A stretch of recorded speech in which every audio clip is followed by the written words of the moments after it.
اللہ سبحانہ وتعالیٰ کا بہت زیادہ شکر ہے کہ آج ہم اس کے نام پر یہاں جمع ہیں، اس کا ذکر کرنے کے لیے، اس کا شکر ادا کرنے کے لیے، اور اس کی بھیجی ہوئی کتاب اور اس کے رسول صلی اللہ علیہ وسلم کی سنت سے اپنی زندگی میں رہنمائی حاصل کرنے کے لیے۔ آج کی ہماری گفتگو کا عنوان ہے کہ غموں سے نجات کیسے پائی جائے۔ اگر دیکھا جائے تو ہر انسان کسی نہ کسی مسئلے کا شکار ہے، کہیں نہ کہیں اس کی زندگی میں کوئی ایسی چیز ہے جو اسے بے چین رکھتی ہے، پریشان رکھتی ہے، غمگین رکھتی ہے۔ اس میں ہوتا یہ ہے کہ انسان پھر اپنی صلاحیتوں، قوتوں، طاقتوں سے جو اللہ تعالیٰ نے اس کو دی ہیں ان سے وہ بھرپور فائدہ نہیں اٹھا سکتا۔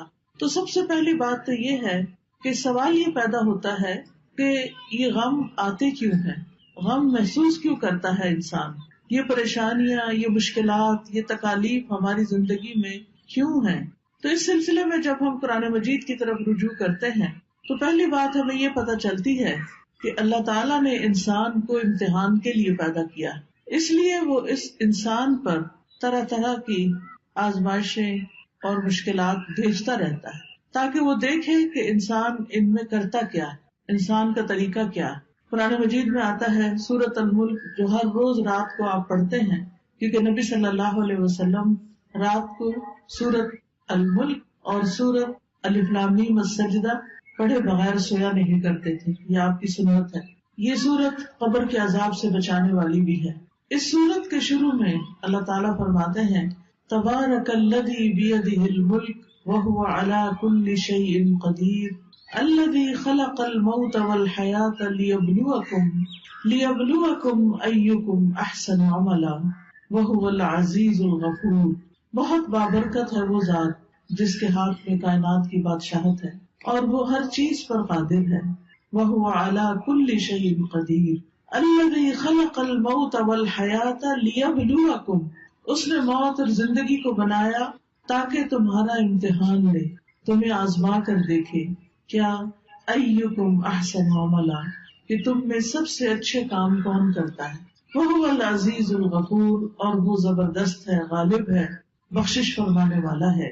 تو اس سے یہ پتہ چلتا ہے کہ یہ زندگی ایک امتحان ہے، اور امتحان ایک مشکل چیز ہوتی ہے۔ اس میں ہمیشہ انسان کے حالات اس کی مرضی کے مطابق نہیں ہو سکتے، اس پر کہیں نہ کہیں سے کوئی نہ کوئی ایسی آزمائش، کوئی امتحان، کوئی تکلیف، کوئی تنگی آتی رہے گی تاکہ یہ دیکھا جائے کہ انسان کرتا کیا ہے، کیا پھر بھی یہ اللہ سے راضی رہتا ہے، کیا پھر بھی یہ اللہ کی طرف رجوع کرتا ہے، کیا یہ واقعی اللہ کا بندہ بن کے رہتا ہے، یا اس آزمائش کی گھڑی میں پھسل جاتا ہے اور شیطان جو ہر وقت اس کو اچکنے کے لیے تیار ہے وہ اس کا نوالہ بن جاتا ہے۔ پھر اسی طرح یہ بات بھی یاد رکھنی چاہیے کہ انسان پر بہت سی تکلیفیں اس کے اپنے اعمال کی وجہ سے ہی آتی ہیں۔ سورۃ الشورى میں اللہ تعالیٰ فرماتے ہیں وَمَا أَصَابَكُم مِّن مُّصِيبَةٍ فَبِمَا كَسَبَتْ أَيْدِيكُمْ وَيَعْفُو عَن كَثِيرٍ، اور جو بھی تمہیں کوئی مصیبت پہنچی تو وہ اس وجہ سے ہے جو تمہارے ہاتھوں نے کمایا، یعنی تمہارے اپنے اعمال کی وجہ سے تمہارے لیے بہت سی مشکلات کھڑی ہوئی ہیں، اور وہ بہت سی چیزوں سے درگزر کر جاتا ہے، یعنی ان پر تو وہ سزا دیتا بھی نہیں، ان پر تو وہ تمہیں کسی پریشانی میں مبتلا نہیں کرتا، بلکہ تمہارے گناہوں کے باوجود، تمہاری زیادتیوں کے باوجود بھی وہ تمہیں اپنی عنایتوں اور نوازشوں سے معمور رکھتا ہے۔ پھر اسی طرح یہ ہے کہ انسان بعض اوقات اللہ کی عبادت سے منہ موڑتا ہے، اللہ کے ذکر سے منہ موڑتا ہے تو اس پر کوئی تکلیف آ جاتی ہے، کیونکہ اللہ نے ہمیں اپنی عبادت کے لیے پیدا کیا ہے۔ سورۃ الذاریات میں آتا ہے وَمَا خَلَقْتُ الْجِنَّ وَالْإِنسَ إِلَّا لِيَعْبُدُونِ، کہ میں نے جن و انس کو اپنی عبادت کے لیے پیدا کیا ہے۔ تو انسان جب اللہ کی عبادت سے منہ موڑ کر دنیا کا بندہ بننے لگتا ہے تو اللہ تعالیٰ اس کو واپس اپنی طرف لانے کے لیے کسی تکلیف میں مبتلا کرتا ہے تاکہ یہ بندہ اللہ کو یاد کرے۔ اور جو شخص مستقل طور پر اللہ سے روگردانی کر لیتا ہے اللہ کی یاد سے، تو اللہ تعالیٰ اس کے لیے دنیا کی زندگی بھی تنگ کر دیتے ہیں۔ اللہ تعالیٰ کا فرمان ہے سورۃ طٰہٰ میں وَمَنْ أَعْرَضَ عَنْ ذِكْرِي فَإِنَّ لَهُ مَعِيشَةً ضَنْكًا وَنَحْشُرُهُ يَوْمَ الْقِيَامَةِ أَعْمَىٰ، جو کوئی میرے ذکر سے منہ موڑے گا میں اس کی زندگی تنگ کر دوں گا اور قیامت کے دن اس کو اندھا اٹھاؤں گا، یعنی اس کی صرف یہ زندگی ہی نہیں پریشانیوں والی ہوگی بلکہ آگے بھی بڑی پریشانی ہے، یعنی اس کے لیے بہت بڑی مشکلات ہیں اگلی زندگی میں بھی. لیکن وجہ کیا ہے؟ وجہ ہے اللہ کے ذکر سے منہ موڑنا، اللہ کی یاد کا زندگی میں نہ ہونا. یہ انسان کے لیے پریشانی کا باعث بنتا ہے. سورۃ الزخرف میں اللہ تعالیٰ فرماتے ہیں مَن یعش عن ذکر الرحمن نقیض لہ شیطانا فہو لہ قرین. جو شخص رحمان کے ذکر سے آنکھیں بند کر لیتا ہے ہم اس پر شیطان مسلط کر دیتے ہیں جو اس کا ساتھی بن جاتا ہے، اور شیطان پھر اس کو اللہ کے راستے سے روکتا ہے. جب انسان اللہ کا راستہ چھوڑ دیتا ہے اور اللہ کی نافرمانیاں کرنے لگتا ہے تو اللہ تعالیٰ پھر اس پر کوئی نہ کوئی امتحان بھیج دیتا ہے تاکہ یہ بندہ سوچے، غور کرے اور واپس اللہ کی طرف پلٹے. جب انسان اللہ کی عبادت سے روگردانی کرتا ہے تو دنیا میں بھی محتاجی کا شکار رہتا ہے، خواہ اس کے پاس بہت کچھ بھی ہو لیکن اس کے دل کی محتاجی اور پریشانی نہیں جاتی. حدیث میں آتا ہے اللہ سبحانہ و تعالیٰ فرماتے ہیں، حدیث قدسی ہے، صحیح ترمذی کی روایت ہے، اے ابن آدم تم اپنے آپ کو میری عبادت کے لیے فارغ کر لو، میں تمہارے دل کو بے نیازی سے بھر دوں گا اور تمہاری محتاجی دور کر دوں گا. یعنی تم میری عبادت کے لیے وقت نکالو تو میں تمہارے دل کو غنی کر دوں گا. حالات تو نہیں بدلتے مگر دل کی حالت بدل جاتی ہے اللہ کی عبادت سے. دل مضبوط ہو جاتا ہے، دل کے اندر اللہ کا توکل آتا ہے، دل کے اندر ایسا یقین آتا ہے کہ انسان کو بڑی بڑی مشکلات بھی معمولی لگتی ہیں.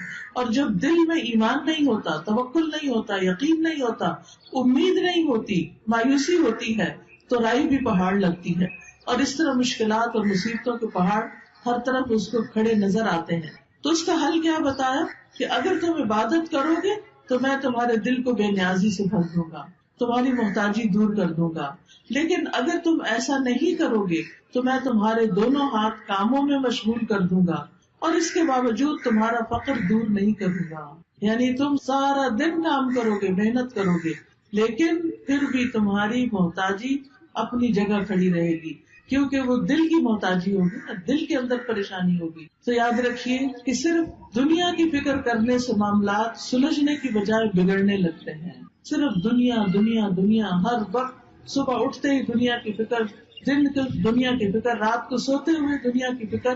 تو رسول اللہ صلی اللہ علیہ وسلم نے اس کے بارے میں فرمایا جس شخص کا مقصد اور پریشانی یا غم دنیا کا ہو اور وہ دنیا کا ہی ہو کر رہ جائے اور وہ اسی کی نیت رکھتا ہو تو اللہ تعالیٰ اس کا فقر اس کی آنکھوں کے سامنے کر دیتے، یعنی پھر اللہ تعالیٰ بھی اس کو اس کے حال پر چھوڑ دیتے ہیں. وہ دنیا کے لیے زیادہ کنسرن ہے، زیادہ فکر مند ہے تو اللہ تعالیٰ اس کو اسی کے حوالے کر دیتے ہیں اور اس پر اس کے معاملات بکھیر دیتے ہیں. اس کو سمجھ نہیں آتا کہاں سے شروع کروں اور کہاں پر ختم کروں، اور اس کو اس سے اتنا ہی ملتا ہے جو اس کے لیے لکھ دیا گیا ہو. اور جس شخص کا مقصد اور حرص آخرت ہو اور وہی اس کا ہدف بن جائے اور وہ اسی کی نیت کرتا ہو، یعنی اس کا ہم و غم آخرت ہے کہ کل کیا ہوگا، دنیا کی زندگی تو گزر جائے گی، میرا کل کو کیا بنے گا جب میں اللہ کے حضور پیش ہوگا، وہاں میرا ٹھکانہ کیا ہوگا. جو شخص اس فکر میں مبتلا ہو جاتا ہے تو اللہ تعالیٰ اس کے دل میں غرار ڈال دیتے ہیں، دنیا کی طرف سے اس کا دل مطمئن کر دیتے ہیں، اس کے معاملات کو یکجا کر دیتے ہیں اور اس کو پھر اپنی حاجتوں کے لیے بھاگنا نہیں پڑتا، دنیا ذلیل ہو کر اس کے پاس آتی ہے. تو اس لیے ہم سب کو یہ دیکھنا چاہیے کہ ہم کس چیز کے لیے زیادہ فکر مند ہیں. دنیا تو چند دن کی ہے، دنیا کی حیثیت تو ایک مچھر کے پر برابر بھی نہیں. دنیا کا بڑے سے بڑا نقصان ایسا ہی ہے جیسے مچھر کا پر ٹوٹ کے گر گیا ہو، لیکن اصل نقصان، اصل مشکل، اصل پریشانی تو آخرت کی پریشانی ہے جس کے لیے ہم سب کو فکر مند ہونے کی ضرورت ہے. دنیا کی فکر کرنے والے سے رب کی بے نیازی ہوتی ہے. نبی صلی اللہ علیہ وسلم نے فرمایا جو اپنے غموں کو ایک ہی غم بنا لے، جو اپنے غموں کو ایک ہی غم بنا لے اور وہ آخرت کا غم ہو تو اللہ اس کے دنیا کے غموں سے اسے کفایت کرے گا، اس کے دنیا کے غم دور ہو جائیں گے. اور جس کو پریشانیاں ادھر ادھر بھٹکا کر لے جائیں اللہ اس کی پرواہ نہیں کرے گا کہ وہ دنیا کی کس وادی میں ہلاک ہو کر دیتا ہے. تو اس لیے غموں سے بچنے کا، غموں سے نجات کا اصل طریقہ کیا ہے کہ دنیا کی بجائے آخرت کی فکر زیادہ لگا لی جائے. یاد رکھیے جہاں دنیا کی حرص زیادہ ہوتی ہے، دنیا کی محبت زیادہ ہوتی ہے، وہاں اللہ کی محبت میں کمی آ جاتی ہے، وہاں پر اللہ کی محبت میں کمی آ جاتی. نبی صلی اللہ علیہ وسلم نے فرمایا قیامت قریب آ چکی ہے، لیکن لوگوں میں دنیا کی ہی ہرس بڑھے گی، یعنی جتنی جتنی قیامت قریب آ رہی ہے اتنی اتنی دنیا پھیلتی جا رہی ہے ان کے سامنے، اور اس کی محبت اور اس کے پیچھے بھاگنا اور زیادہ بڑھتا جا رہا ہے، اور اللہ سے دوری میں ہی اضافہ ہوگا۔ پھر اسی طرح ہم دیکھتے ہیں کہ جب ہم دنیا کو زیادہ امپورٹنس دیتے ہیں تو دنیا کا چھوٹا سا نقصان بھی انسان سے برداشت نہیں ہوتا، لیکن جب انسان یہ سمجھتا ہے کہ کوئی بات نہیں، یہ چیز چلی گئی تو ہم بھی تو اللہ کی طرف جانے والے ہیں، جیسا کہ سورۃ البقرہ میں آتا ہے وَلَنَبْلُوَنَّكُمْ بِشَيْءٍ مِّنَ الْخَوْفِ وَالْجُوعِ وَنَقْصٍ مِّنَ الْأَمْوَالِ وَالْأَنفُسِ وَالثَّمَرَاتِ وَبَشِّرِ الصَّابِرِينَ الَّذِينَ إِذَا أَصَابَتْهُم مُّصِيبَةٌ قَالُوا إِنَّا لِلَّهِ وَإِنَّا إِلَيْهِ رَاجِعُونَ أُولَٰئِكَ عَلَيْهِمْ صَلَوَاتٌ مِّن رَّبِّهِمْ وَرَحْمَةٌ وَأُولَٰئِكَ هُمُ الْمُهْتَدُونَ کہ اللہ سبحانہ تعالیٰ کی طرف سے آزمائش تو ہوگی، امتحان تو ہوگا، لیکن ایسے موقع پر جو یہ کہے انا للہ وانا الیہ راجعون کہ بے شک ہم اللہ کے لیے ہیں اور اسی کی طرف لوٹ کر جانے والے، تو ایسے لوگوں پر اللہ کی رحمت اور نوازشیں ہوتی، اللہ کی رحمت ہوتی، اور ایسے لوگ ہدایت پانے والے ہوتے۔ تو بات یہ ہے کہ تکلیفیں تو آئیں گی، یہ تو اللہ تعالیٰ نے خود ہی فرما دی کہ ہم ضرور آزمائش کریں گے، ضرور امتحان لیں گے، خوف سے، بھوک سے، جان مال پھلوں کی کمی سے، لیکن خوشخبری ہے صبر کرنے والوں کے لیے، یعنی جب ان کی زندگی میں کوئی چیز کم ہوتی، مثلاً کوئی بچہ فوت ہو گیا، بہن بھائیوں میں سے کوئی چلا گیا، کاروبار چلا گیا، کوئی کاروبار کو نقصان ہو گیا، جاب چلی گئی، کوئی اور حادثہ ہو گیا کہ جس سے بڑا نقصان ہو گیا، تو اب یہ سب چیزیں تو زندگی میں روز کا معمول ہے، کبھی کوئی چیز پیش آتی ہے، کبھی کوئی چیز پیش آتی ہے، تو بتایا گیا کہ وہ ایسے موقع پر کیا کہتے ہیں اور کیا کرتے ہیں، انا للہ و انا الیہ راجعون، یعنی وہ اللہ کی طرف رجوع کر لیتے ہیں، اور صبر کے ساتھ کیا کہتے ہیں کہ بے شک ہم بھی اللہ کے لیے اور اللہ ہی کی طرف واپس جانا ہے، یعنی جو ہمارا کوئی رشتہ دار چلا گیا یا مال چلا گیا یا کوئی اور یعنی کہ کوئی کھیتوں میں یا کاروبار میں یا کسی کیے ہوئے کام میں کوئی نقصان ہو گیا، تو وہ کہتے ہیں اس میں بھی کوئی خیر ہوگی، اس میں بھی میرے لیے اجر ہے، اس میں بھی کوئی بھلائی ہے، میرا کوئی پیارا چلا گیا لیکن میں اللہ سے امید نہیں چھوڑوں گی کیونکہ اللہ ہے نا، حتیٰ کہ اگر کسی عورت کے شوہر بھی فوت ہو جائے اور اگر اس کا اللہ پر بھروسہ ہو تو اس موقع پر بھی اللہ تعالیٰ اس کا دل تھام لیتا ہے، اور وہ کیا سوچتی ہے کہ ایک انسان تو گیا ہے مگر اللہ تو زندہ ہے، اللہ لا الہ الا هو الحی القیوم، اللہ ہے نا، ٹھیک ہے انسانوں کی کمی کوئی انسان اور پوری نہیں کر سکتا، شوہر کی کمی کوئی بھی پوری نہیں کر سکتا، نہ ماں باپ، نہ بہن بھائی، نہ بچے، لیکن اس سے بڑھ کر بھی تو کوئی ہستی ہے نا، اور وہ اللہ کی ہستی ہے، اللہ لا الہ الا ہو، اللہ وہ ذات جس کے سوا کوئی الہ نہیں، الحی جو زندہ ہے، جس کو کبھی موت نہیں آنی، القیوم جو قائم ہے، جسے کسی سہارے کی ضرورت نہیں بلکہ وہ باقی سب کو بھی قائم رکھنے والا ہے۔ تو جب وہ ہستی موجود ہے، اللہ سبحانہ وتعالیٰ ہے، تو پھر فکر کس بات کی؟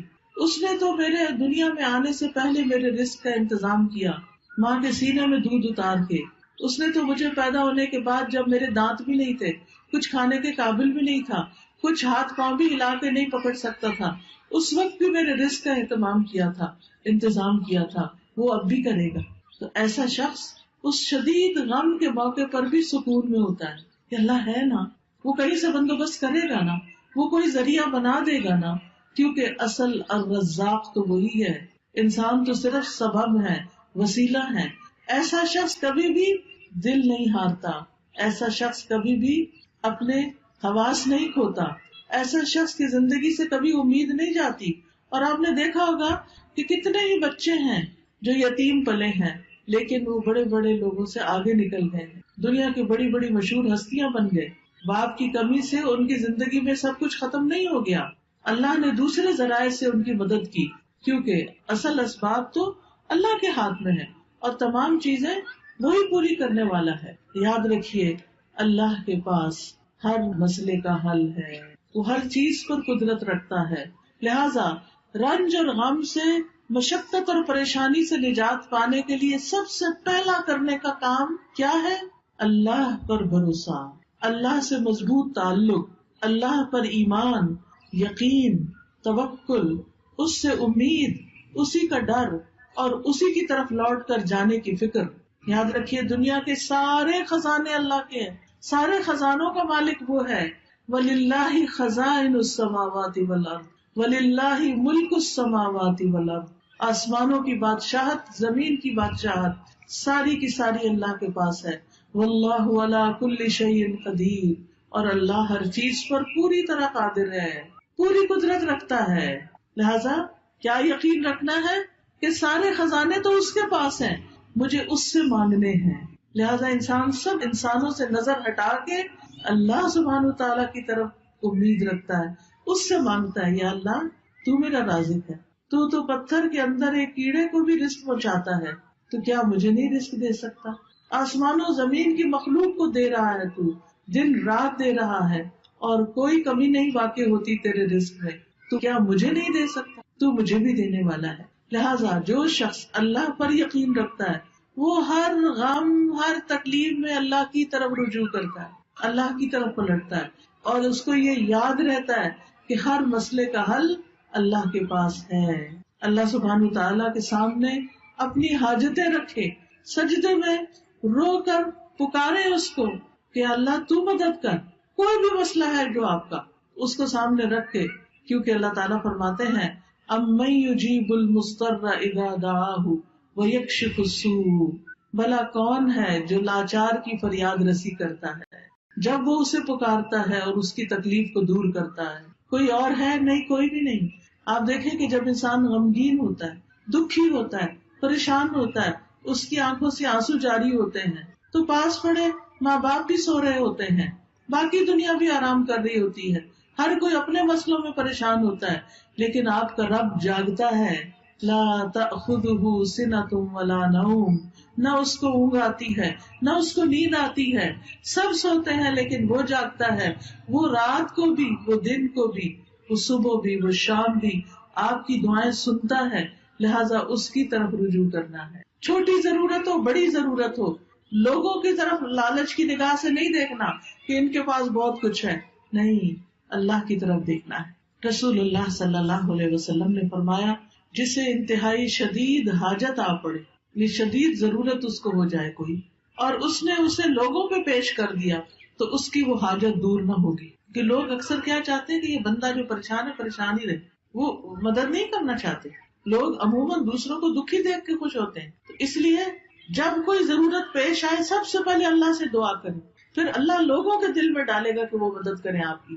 تو حدیث میں آتا ہے کہ جسے انتہائی شدید حاجت آ پڑے اور اسے اس نے لوگوں پر پیش کر دیا تو اس کی وہ حاجت پوری نہ ہوگی، اور جس نے اسے اللہ پہ پیش کیا تو ان قریب اللہ اسے بے پرواہ کر دے گا. یا تو جلد ہی موت آ جائے گی، دنیا کے بکھیڑوں سے ہی جان چھوٹ جائے گی، یا جلد ہی غنی ہو جائے گا اور انسانوں کی ضرورت نہ رہے گی. آپ کو خوف آتا ہے کہ پتہ نہیں کیا ہوگا، پتہ نہیں بڑھاپے میں کون ہمیں دیکھے گا، ہمارے لیے روزی کا انتظام کیا ہوگا، ہماری ضروریات پوری کہاں سے ہوں گی. تو فوراً کہا کرے اللہ تو میرا رب ہے نا، تو ہی میرے سارے انتظام کرے گا، مجھے انسانوں سے نہیں، تجھ سے توقع ہے. انسانوں کے ہاتھ خالی ہیں، ہمارے ہاتھ میں تو تھوڑی دیر کوئی چیز ہو تو ہمارا دل کہتا ہے رکھ دیں. ایسے ہی ہوتا ہے نا، ہم اپنے ہاتھ بھر کے رکھ بھی نہیں سکتے، مٹھی میں کوئی چیز ہو چھوٹی سی بھی تو تنگ آ جاتے ہیں، وہ کہتے ہیں یہ کہیں رکھ دے. ہمارے ہاتھ خالی ہیں، خالی آئے تھے، خالی رکھنا پسند کرتے ہیں اور خالی جائیں گے. بھرے ہوئے ہاتھ تو اللہ کے ہیں، ان سے کیوں مانگتے ہیں جو خالی ہاتھ؟ ان سے کیوں توقع ہے جن کے پاس کچھ نہیں؟ اس سے کیوں نہیں توقع رکھتے جس کے پاس سب کچھ ہے؟ مانگ کے تو دیکھیں پھر کس طرح ضروریات پوری ہوتی ہیں. آپ دیکھیں قبر میں سب سے پہلا سوال کیا ہوگا؟ من ربو کا، تیرا رب کون ہے؟ اور رب کون ہوتا ہے؟ جو پیدا بھی کرتا ہے، جو رزق بھی دیتا ہے، جو ساری ضروریات پوری کرتا ہے. تو اگر ہم اس دنیا میں، اس زندگی میں رب کو رب مانیں گے تو تبھی جواب دے سکیں گے نا.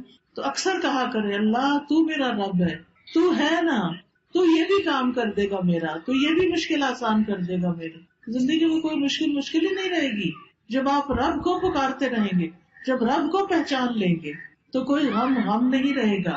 انبیاء کا طریقہ یہ تھا کہ وہ اپنے غموں کی فریاد، اپنے دکھوں کی داستان اپنے رب کو ہی سناتے تھے. حضرت یعقوب علیہ السلام سے جب یوسف علیہ السلام دور کر دیے گئے اور وہ ان سے بے پناہ محبت کرتے تھے، تو آپ سوچ سکتے ہیں کہ جس سے انسان محبت کرتا ہو وہ اگر دور چلا جائے تو انسان کے لیے کتنا دکھ اور تکلیف ہوتی. کتنی پریشانی ہوتی، لیکن انہوں نے شکوہ بندوں سے نہیں کیا، کہا انما اشکو بثی وحزنی الی اللہ، کہ میں اپنے غم اور دکھ کی فریاد صرف اللہ کی جناب میں پیش کرتا ہوں. جب تکلیف آئے اللہ کے آگے سجدے میں گر پڑے، نفل پڑھے، روئیں، سجدے میں گڑ گڑا کے دعائیں مانگے، اللہ پہ بھروسہ کریں. اللہ تعالیٰ فرماتے ہیں وَمَن يَتَوَکَّلْ عَلَى اللَّهِ فَهُوَ حَسْبُهُ إِنَّ اللَّهَ بَالِغُ أَمْرِهِ قَدْ جَعَلَ اللَّهُ لِكُلِّ شَيْءٍ قَدْرًا. اور جو شخص اللہ پر بھروسہ کرے تو وہ اسے کافی ہے، اللہ اپنا کام پورا کر کے رہتا ہے. بلا شبہ اللہ نے ہر چیز کا ایک اندازہ مقرر کر رکھا ہے، ہر چیز کا ایک وقت ہے. اب مثلاً آپ کے صحن میں اگر بہت بڑا بھی درخت ہے پھل کا، مثلاً آج کل سردیوں کا موسم ہے اور آپ کے صحن میں آم کا بہت بڑا درخت ہے، آپ کے ابھی آم لگ جائیں تو ابھی تو نہیں لگیں گے. ہاں اگر آپ صبر کریں گے، انتظار کریں گے تو 6 مہینے بعد آپ بہترین آم کھائیں گے. اسی طرح ہر کام کا ایک وقت ہوتا ہے. مثلاً کسی کی اولاد نہیں تو وہ اولاد کے لیے پریشان رہتا ہے، تو اس کا ایک وقت ہے. اور اگر اللہ نہیں دینا چاہتا تو اس کے پیچھے بھی کوئی حکمت ہے، کوئی مصلحت ہے، کوئی فائدہ ہے، کوئی وجہ ہے، اس کو پتا ہے، ہمیں نہیں پتا کہ وہ ہمیں اولاد کیوں نہیں دے رہا. پھر اگر اولاد ہے اور اس کا کوئی غم ہے یا تکلیف ہے، اس کی وجہ سے ہم دکھی ہیں، تو اس پر بھی اللہ پہ بھروسہ کریں کہ یہ وقت بھی گزر جائے گا، اس کی کوئی وجہ ہے. آپ دیکھیے کہ جو ایک کچا برتن ہوتا ہے اور ایک پکا برتن ہوتا ہے، پکا برتن صرف وہ ہوتا ہے جسے آگ میں تپایا جائے. اللہ بندے کا ایمان بھی مضبوط کرنے کے لیے بعض اوقات اس کو مشکلات کی بھٹی میں تپاتا ہے، پکاتا ہے، پکا ہو جائے بندہ، استقامت آ جائے اس میں، وہ اللہ کا بندہ بن جائے، وہ سب سے مایوس ہو کر وہ اللہ ہی سے امید رکھے. تو اس لیے ایسے موقع پر انسان کو پریشان نہیں ہونا چاہیے، اللہ کی طرف رجوع کرنا چاہیے. اور یہ بھی یاد رکھیے جیسے قرآن مجید میں آتا ہے وَلَئِن سَأَلْتَهُم مَّنْ خَلَقَ السَّمَاوَاتِ وَالْأَرْضَ لَيَقُولُنَّ اللَّهُ قُلْ أَفَرَأَيْتُم مَّا تَدْعُونَ مِن دُونِ اللَّهِ